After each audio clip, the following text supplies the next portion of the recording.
My dad disowned me for becoming better than his golden child and starting my business, said I was dead to him. 5 years later, my company bought his employer. He's not dead to me, just unemployed. All right, Reddit, buckle the hell up because this story is a wild ride of family dysfunction, corporate revenge, and the most satisfying I told you so moment of my entire life. This has been eating at me for months, and I need to get it all out there. So I, 32 male, come from what looked like a normal middle-class family on the outside. Dad worked for this regional manufacturing company for like 25 years, moved up from floor supervisor to operations manager. Mom stayed home with us kids. Pretty standard American dream setup, right? Wrong. Because my younger brother Derek, 28 male, was the golden fucking child who could literally shit diamonds in my parents' eyes. Let me paint you a picture of how bad the favoritism was growing up. When I was in high school, I had to maintain a 3.5 GPA minimum or I'd lose my car privileges. Derek? This dude barely scraped by with a 2.1 and got a brand new Honda Accord for his 16th birthday. Not a used car. Not a will help with the down payment situation. A straight-up gift with insurance paid for a year. I worked at Target through high school and college to help pay for my expenses. Derek never worked a single day until he was 23. And even then, it was only because Dad pulled strings to get him a cushy job at his company in the sales department. No interview, no resume, just, my son needs a position, and boom, $45,000 starting salary with full benefits. Every achievement of mine got a half-assed good job, while Derek got full celebration dinners for the bare minimum. I graduated college with honors in business management, got a $50 gift card to Olive Garden. Derek finally graduated after 6 years with a degree in communications and a 2.3 GPA. Mom threw a party with like 40 people, catered food, the works. The double standards were so obvious it would make a reality TV producer blush. But I kept my head down, worked hard, saved money. Figured eventually they'd see my value. Spoiler alert, they didn't. After college, I landed a solid job at a mid-sized tech company doing operations management. Learned everything I could about supply chain logistics, vendor relationships, manufacturing processes. The company I worked for made industrial components. Nothing glamorous, but steady business with good margins if you ran it efficiently. I was there for 3 years, busting my ass, taking on extra projects, learning everything about the industry. Meanwhile, Derek was coasting in his sales role at Dad's company, basically getting paid to take clients to lunch and golf. He'd brag at family dinners about his big deals that were really just reorders from existing clients. But Dad ate it up like Derek was closing Fortune 500 contracts. Around year 3 at my job, I started noticing inefficiencies in our supply chain. We were using these outdated distributors who charged insane markups and had terrible lead times. I started researching alternatives, building relationships with manufacturers directly, finding better pricing structures. My boss at the time was this old school guy who didn't want to hear new ideas from some kid. Shot down every proposal I made, told me to stay in my lane and just do what I was told. Classic boomer management style. If it ain't broke, don't fix it. Except it was broke. They just couldn't see it. That's when I had my first real moment of clarity. I was 28, sitting in my apartment looking at spreadsheets I'd built in my free time, and I thought, why am I trying to fix someone else's company when I could build my own? The idea was simple. Cut out the middlemen in industrial supply chains. Connect manufacturers directly with end users. Streamline logistics. Use actual technology instead of fax machines and phone calls like these dinosaurs were still doing. It wasn't rocket science, but nobody in this industry was doing it efficiently. I spent 6 months planning while still working my day job. Built a business plan, identified potential clients, mapped out the technology infrastructure, saved every penny I could, lived on ramen and peanut butter sandwiches to bank as much cash as possible.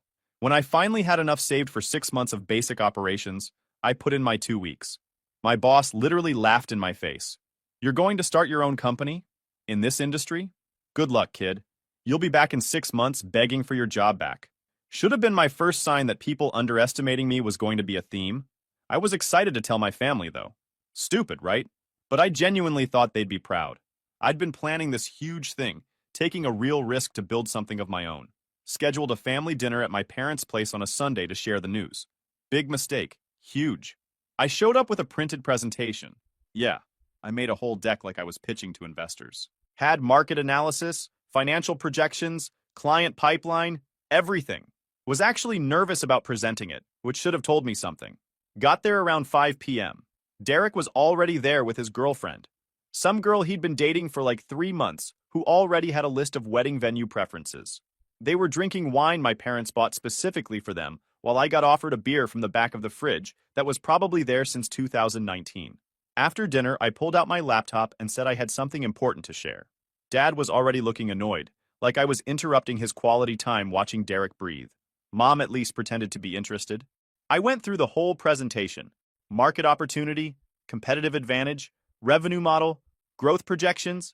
It was solid work. I'd spent months on this thing. When I finished, there was just silence. Finally, Dad put down his wine glass and looked at me like I'd just told him I was dropping out of school to become a professional juggler. So let me get this straight, he said. You quit your stable job with benefits to start some distribution company out of your apartment? It's more than that, I said. It's a technology platform that modernizes how... He cut me off. Technology platform. Right. And where exactly are you getting the capital for this little venture? I've saved enough for initial operations. Once I have proof of concept, I can seek additional funding. Funding.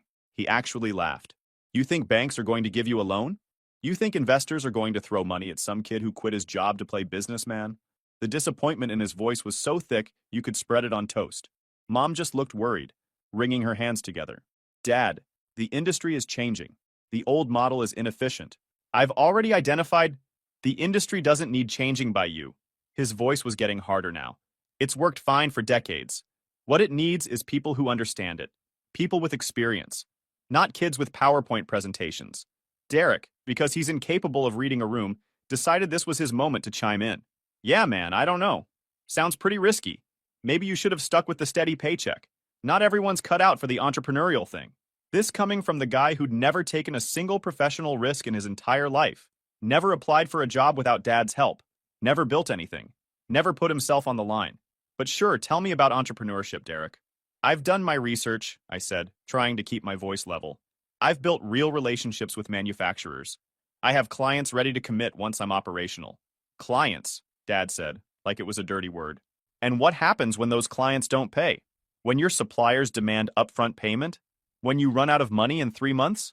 You think you can just come crawling back to a stable job? I'm not planning to fail, I said. Nobody plans to fail, he shot back. But most people do. Especially people who think they're smarter than everyone else in an industry they barely understand. That stung. I'd been in this industry for 3 years, had actually done the work while he'd just managed people from an office. But pointing that out wouldn't help. Mom tried to smooth things over. Honey, we're just worried about your future. Your father has seen a lot of businesses fail in this industry. He's just trying to protect you. I don't need protection, I said. I need support. Dad stood up from the table. You need a reality check. This whole generation thinks they can just skip the hard work and start at the top. You need to put in your time, learn the business the right way, work your way up like I did. I've been working my way up, I said, frustration creeping in now. That's exactly what I've been doing. This is the next step. The next step is job stability and experience. He crossed his arms, not throwing away a good position to chase some fantasy. It's not a fantasy. I have a real plan. You have a dream, he interrupted, and dreams don't pay bills. This is irresponsible, reckless. I didn't raise you to make stupid decisions like this. The room went quiet. Derek was smirking into his wine glass. His girlfriend looked uncomfortable. Mom was doing her classic don't rock the boat routine, not meeting anyone's eyes. So you're not going to support this, I said slowly. Not a question. Support you throwing your life away? No. Dad's voice was final. I'm telling you right now, if you go through with this, you're on your own. Don't come running to us when it falls apart. I wasn't asking for money, I said. Good. Because you won't get any. He walked over to the kitchen sink, rinsed his wine glass like this conversation was already over. I'm telling you this as someone with actual business experience. You will fail. And when you do, don't expect me to bail you out or help you find a new job. You make this choice, you live with the consequences. I looked at my mom, hoping for literally any support. She just gave me this sad, helpless look and said, maybe you should think about this a bit more, honey. Just to be safe. Derek, never one to miss an opportunity to be a dick, raised his glass.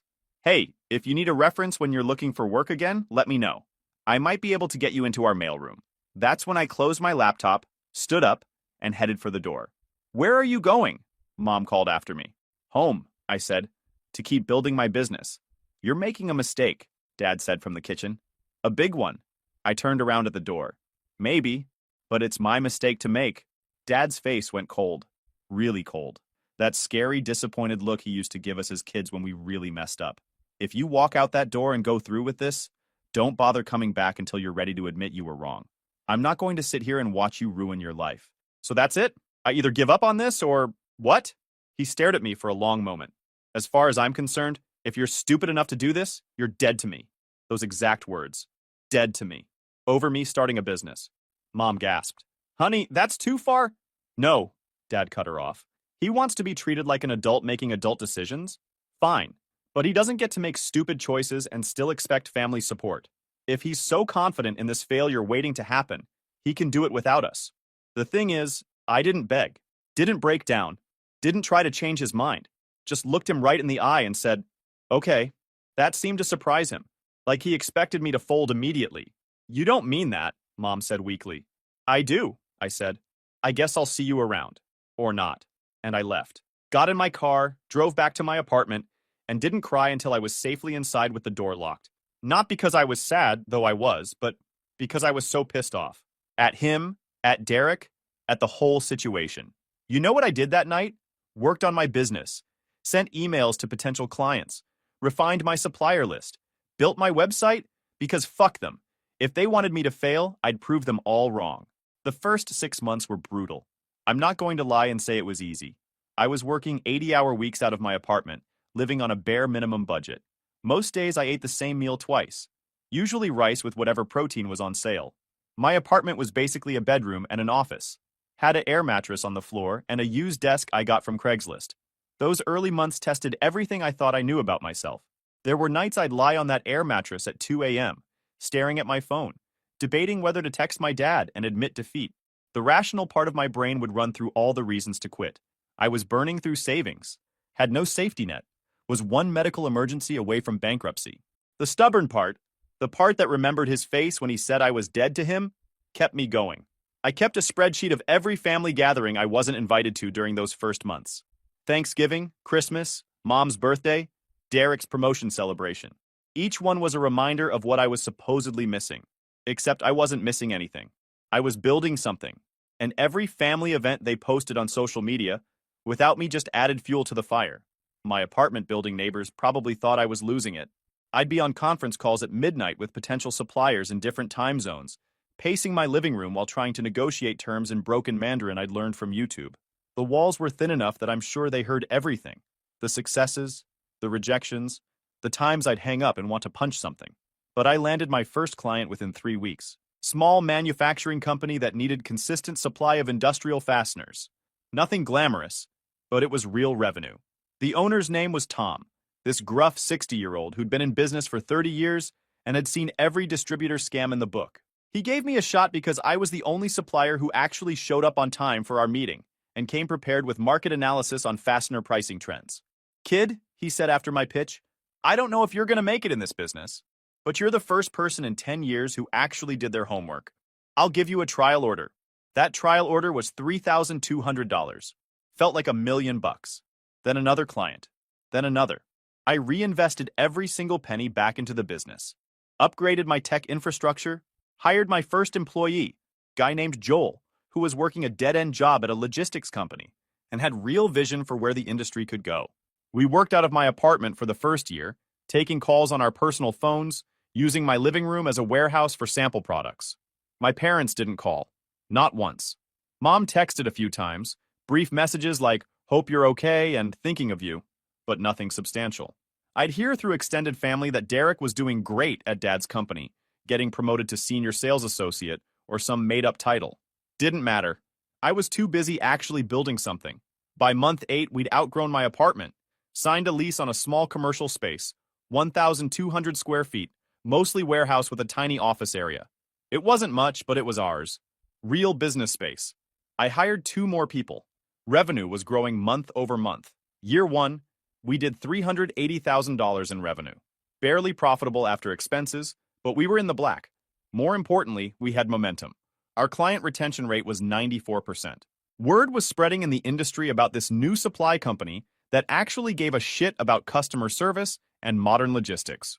Year 2, we crossed $1 million in revenue. hired 6 more people, moved to a bigger space, started getting attention from larger clients who were sick of dealing with the old guard distributors who treated them like crap. I never called my parents to tell them, didn't post about it on social media, just kept my head down and worked. The silence from them was deafening, but also kind of liberating. I wasn't trying to impress anyone anymore, wasn't waiting for their approval, just building what I knew could work. By year 3, we were doing $4.2 million in revenue with 23 employees. Had multiple commercial spaces, a real tech platform that clients loved, relationships with manufacturers in 6 countries. I finally took a real salary. Nothing crazy, but enough that I could move out of my shitty apartment into an actual house. That's when I got my first inquiry from a venture capital firm. They'd been watching us grow and wanted to talk about investment. I wasn't even looking for funding at that point. We were profitable and growing organically, but I took the meeting. Ended up taking their money. Series A round, $8 million at a $35 million valuation. Used it to expand aggressively, hire top talent, build out our technology even more. Within a year of that investment, we doubled our revenue. Still didn't call my parents. At this point, it wasn't even about spite anymore.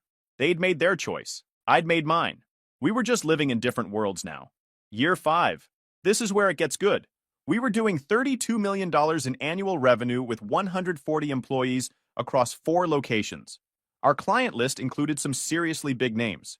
We'd basically become the go-to modernized supply chain solution for mid-sized to large manufacturers who were sick of the old way of doing business. I got a call from an acquisition firm that specialized in industrial consolidation. They represented a private equity group that was buying up regional manufacturing and distribution companies. Wanted to know if we'd be interested in being acquired. I wasn't, but I listened to their pitch anyway. Always good to know what your company's worth, even if you're not selling. During that call, they mentioned they were also in final stages of acquiring a regional manufacturing company that had been struggling financially, needed to modernize operations, update their vendor relationships, streamline logistics. They mentioned the company name. It was my dad's employer, the company he'd worked at for 25 years, the place where he'd built his entire career, where he got Derek his cushy sales job. I asked casually about their plans for the acquisition. They laid it out. They were planning to strip out redundant management, consolidate operations, and modernize everything. Anyone who couldn't adapt to new systems would be let go. Classic private equity playbook. Interesting, I said, keeping my voice neutral. What's the timeline on this? We're looking at closing within 6 months, then 18 months of integration. The company's got good bones, but management has been resistant to change for years. Lots of dead weight in middle management that needs to be cleared out. They kept talking, giving me details about the financial structure, the operational challenges, the leadership team that would be replaced. With each sentence, the picture became clearer. Dad's company was dying slowly, death by 1,000 cuts of refusing to modernize. And now, vultures were circling. Then they asked if I'd be interested in not being acquired, but in acquiring them instead, or at least partnering on the operational integration. They'd done their homework, knew we were the best in the region at what we did. Your supply chain optimization model is exactly what this company needs, the lead partner said. You could come in as an operational consultant, or we've been authorized to discuss other arrangements if you're interested in a larger stake. I told them I'd think about it. I didn't think about it. I already knew what I was going to do. The irony was perfect, too perfect to ignore. The son who was dead to his father for starting a business was now in a position to buy the father's employer. The business the father said would fail was now successful enough to acquire the company where the father had spent his entire career. Poetry. Dark. Twisted. Incredibly satisfying poetry. Called my lawyer and my CFO the next day. Told them I wanted to explore acquiring not just a partnership on the operations, but the entire company. Yes, my dad's employer. Yes, I knew it was complicated. Yes, I was sure. We ran the numbers. The company was valued at $18 million, way below market because they were hemorrhaging money due to terrible operations and outdated systems. We could swing it with a combination of our cash reserves, a loan, and bringing in the PE firm as a minority partner. It took 3 months to close the deal. During that time, I had to keep it quiet. Couldn't risk word getting back to anyone at the company before we owned it. The day we officially closed the acquisition, I showed up to their headquarters for the first time. Walked into a building I'd heard about my entire life but never visited. Dad never invited me to see his workplace. Not even when I was a kid. It was his domain, where he was important. And I wasn't welcome there either, apparently. The executive team was assembled in their main conference room.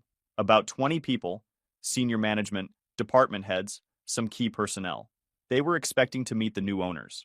I walked in with my executive team, COO, CFO, head of operations, head of HR, all people I'd hired and trained personally, all loyal to our vision. Saw my dad immediately.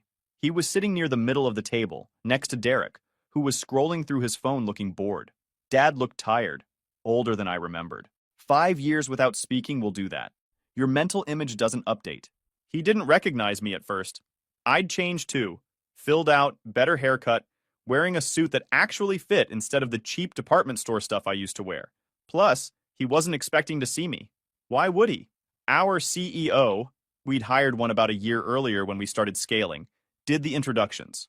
Thank you all for being here. I know transitions like this can be uncertain. We want to be transparent about our plans and answer any questions you have. Then he gestured to me. This is our founder and majority owner. He'll be overseeing the operational integration personally. That's when Dad looked up from his papers and made eye contact. His face went through about 5 different emotions in 3 seconds. Confusion, recognition, shock, disbelief, and finally something that looked like anger mixed with fear. Derek's head snapped up from his phone. His mouth literally fell open. Some of you may have questions about our company, I said, keeping my voice professional and level. We've been in the industrial supply and logistics space for 5 years. We've grown from a startup to a $32 million revenue operation by modernizing systems that the industry has left outdated. That's exactly what we plan to do here. Dad's face was red now. He looked like he was trying to decide whether to say something or have a stroke. I understand change is difficult, I continued, making deliberate eye contact with him. But this company has been losing money for 3 years straight. Operations are inefficient, systems are outdated, management structure is bloated. That changes now. One of the other managers, some guy who looked like he'd been there since the building was built, raised his hand. What does that mean for current personnel? It means everyone will be evaluated based on performance and adaptability, I said. We're not here to just slash payroll. We're here to build something sustainable. But that requires people who can work in a modern operational environment. Those who can adapt will have opportunities. Those who can't, I shrugged, won't. Dad finally found his voice. It came out strangled. You can't be serious. I looked at him like I'd just noticed him for the first time. I'm sorry, you are... His face went from red to purple. You know damn well who I am. Oh, right. You're the operations manager. I checked my tablet like I was reading notes. We'll need to schedule a one-on-one to review your department's performance metrics.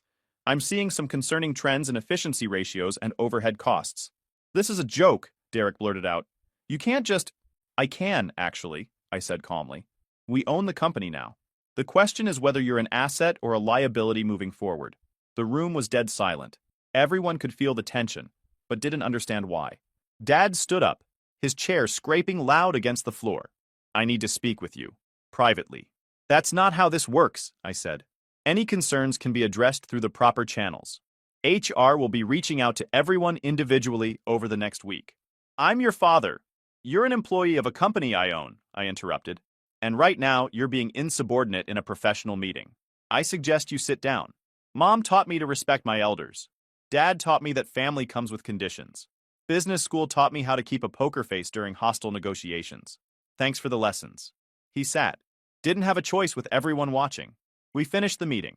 Outlined the transition plan, timeline for operational changes, and what employees could expect. Very professional, very by the book. The whole time, Dad just stared at me like I was a stranger. Which, to be fair, I guess I was. After the meeting ended, Dad tried to corner me in the hallway. I was talking to our head of HR about the evaluation schedule when I felt his hand on my arm. We need to talk, he said, his voice low and intense. Now. I pulled my arm free. I have meetings scheduled all day. If you need to discuss something work-related, send an email to schedule time with my assistant. Work-related? This is about family. There is no family, I said quietly, making sure only he could hear. You made that clear 5 years ago. I was dead to you, remember? Well, consider this a haunting. His jaw clenched. You're doing this because you're petty, because I didn't support your little business. I'm doing this because it's a good investment, I said. The fact that you work here is irrelevant to me. You're just another employee who needs to prove their value, same as everyone else. I've worked here for 25 years, and in that time, you've watched operations become progressively less efficient, cost spiral, and revenue decline. Your tenure isn't impressive. It's actually concerning that you've been in leadership this long without fixing fundamental problems. That hit him. Could see it in his face. The realization that I wasn't bluffing, that this wasn't some power play or emotional outburst. I'd actually analyzed his performance with the same cold objectivity I'd analyze any employee, and he'd been found wanting. The fastener procurement process alone, I continued, takes an average of 47 days from requisition to delivery. Industry standard is 12 days. Your inventory management system is still using software from 2006. You have 3 people doing jobs that could be automated with basic modern software. And your vendor relationships are so mismanaged that we're paying 23% above market rate on standard components because nobody's negotiated contracts in 8 years. His face went from red to pale, because he knew. He'd always known deep down that he'd let things slide, that he'd been coasting on tenure instead of performance. But nobody had ever called him on it because he'd been there so long he was basically untouchable. Until now. You can't fire me, he said, but there was uncertainty in his voice now. I won't fire you for being my father, I said. I'll fire you if you're not doing your job. So I suggest you start documenting what value you actually bring to this organization. Because from what I've seen in the preliminary reports, your department is the biggest operational bottleneck in the entire company. Derek appeared then, looking like he was trying to decide if he should be scared or defiant. Landed somewhere in between. This is messed up, man. You can't just... What's your exact role here? I asked him. Senior sales associate. And what's your sales numbers for the last quarter? He hesitated. I don't have them memorized. They're in your file. You've been below quota for 6 consecutive quarters. Your client retention rate is 61%, which is 30 points below department average. You have the highest expense report submissions in your entire division. And according to notes from your manager, you spend most of your day on personal calls and long lunches. His face went pale. That's not... Those reports are... accurate, I finished. I've reviewed everything. So here's what's going to happen. You're going on a performance improvement plan. 90 days. You'll have specific quotas to hit, specific behavioral standards to meet. If you make it, great. If not, you're out. You can't do this to family, Dad said again, like it was some kind of magic phrase. You're right, I agreed. I can't do this to family. But we're not family, remember? You made that choice. I'm just respecting it. The next 2 months were glorious in the most satisfying way possible. Every department got audited. Every process got evaluated. Every employee got reviewed. I was there for most of it. Not hovering or micromanaging, but present, visible. Dad would walk past my office and see me working with the same teams he'd managed for years, and you could see it eating at him. The knowledge that I understood this business better than he did, that the failure he predicted was now running circles around his legacy. The worst part for him, and I say this with zero guilt, was that I was genuinely good at it. Employees who'd been checked out for years were suddenly engaged because someone was listening to their ideas. Problems that had existed for years got solved in weeks. Dad's operations department was a complete disaster. 20 years of, we've always done it this way, had created a Frankenstein's monster of inefficiency, redundant positions, outdated software, processes that made no sense. We basically had to gut the whole thing and rebuild it. Dad fought every single change, sent long emails about why things couldn't be done differently, called emergency meetings to explain why his way was better, complained to anyone who would listen that I was targeting him specifically. He wasn't wrong, but also, he was. Yeah, I had personal motivation, but objectively, his department sucked. The metrics didn't lie. After 60 days of evaluation, we started making personnel decisions. About 30% of the staff was let go, people who couldn't or wouldn't adapt. Some were retirement age and honestly seemed relieved. Some were younger but had just been coasting for years. Dad survived the first round of cuts. Barely. We moved him from operations manager to a senior specialist role. Big demotion. Pay cut. No direct reports. He'd be doing actual work now instead of just managing. He tried to refuse the position. I told him he could take it or take a severance package. He took the position, had bills to pay. Derek hadn't been contributing to household finances in years, apparently. Derek didn't make it through his performance improvement plan. Shocked face. He tried, I'll give him that, but he'd spent so many years coasting that he genuinely didn't know how to actually sell. His numbers stayed bad. His behavior didn't improve. At the 90-day mark, we let him go. He sent me a text that night. First communication in 5 years. Hope you're proud of yourself.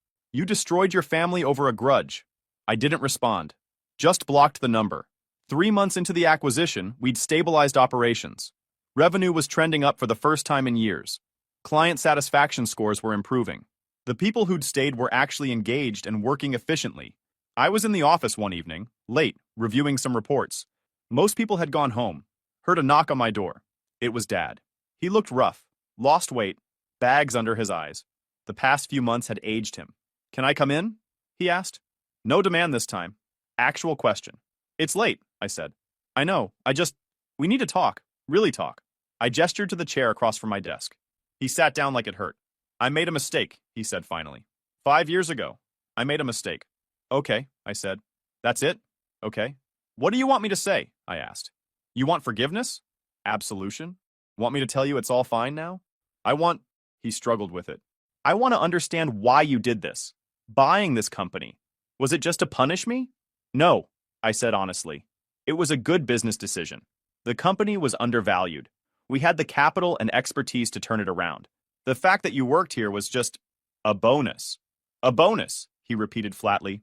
"Yeah, a reminder that the failure you predicted never happened. That the son you gave up on built something successful enough to buy the company you spent your entire career at. That your support or lack of it didn't matter in the end." He flinched at that. "I was wrong," he said. "About you. About your business. I was wrong. I know. That's all you have to say?" I leaned back in my chair. "What do you want me to say, Dad? That I forgive you? That we can just move past it? You didn't just not support me. You disowned me. Told me I was dead to you. Over a business decision. I was trying to protect you." "Bullshit," I cut him off. "You were protecting your ego. You couldn't handle the idea that I might succeed doing something you didn't approve of. That I might be right when you said I'd fail. That I might actually be better at this industry than you were." He didn't argue that. "And Derek," I continued. "You enabled him his entire life, gave him everything, expected nothing, and turned him into someone who can't function without help. You ruined him by trying to help him, while telling me I'd ruin myself by being independent." "I know," he said quietly. "I see that now. He can't keep a job, can't handle responsibilities. Your mother and I have been supporting him financially since you let him go." "I didn't let him go," I corrected. "He failed to meet basic performance standards. That's on him.